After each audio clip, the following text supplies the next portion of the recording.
গ্রামের নাম ধানুক্ষেত। গ্রামটা খুব সাধারণ।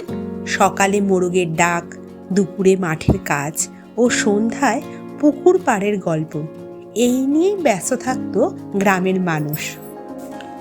কিন্তু ধানুক্ষেতের একটা জায়গা ছিল বটতলা। সন্ধ্যার পর সেখানে কেউ যেত না। নিস্তব্ধ, নির্ঝুম, গা ছমছমে ভাব। লোকেরা বলতো ওখানে রাতে নিজে থেকেই নাকি আলো জ্বলে যায়, কোনো মানুষজনকেও দেখতে পাওয়া যায় না। বট গাছটা ছিল বহু পুরনো, তার গোড়ায় একটা ভাঙা মাটির প্রদীপ পড়ে থাকত।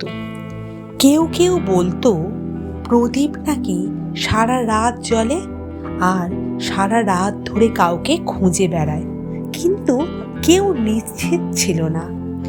হঠাৎ একটা পরিবর্তন গ্রামের লোকেরা দেখতে পায়।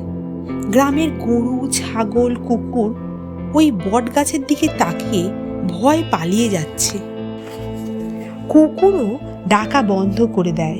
পাখিরা বট গাছের কাছ থেকে আর উড়ে যায় না।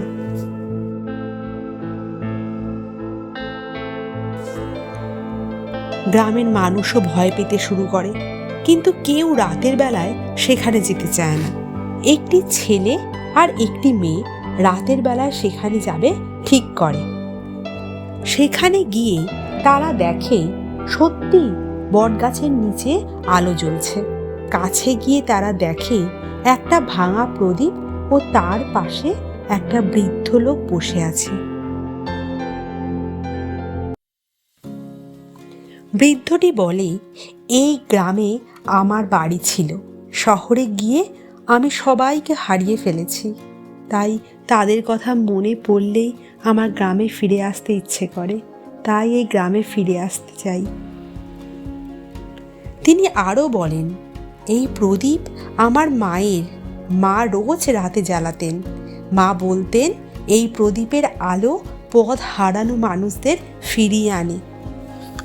ছেলেটি ও মেয়েটি গ্রামে ফিরে এসে সকলকে সেই কথা জানায়। পরদিন সকালবেলা সবাই বটতলায় যায় ও বৃদ্ধের সাথে দেখা করে। তারা গ্রামের মধ্যে বৃদ্ধকে থাকার জন্য একটা জায়গা করে দেয়। এরপর থেকেই বটতলায় প্রতিদিন সন্ধে নামলেই প্রদীপ জ্বালানো হয়। তবে সে প্রদীপ ভয়ের নয়, এ প্রদীপ ভরসার, ঘরে ফেরার আলো।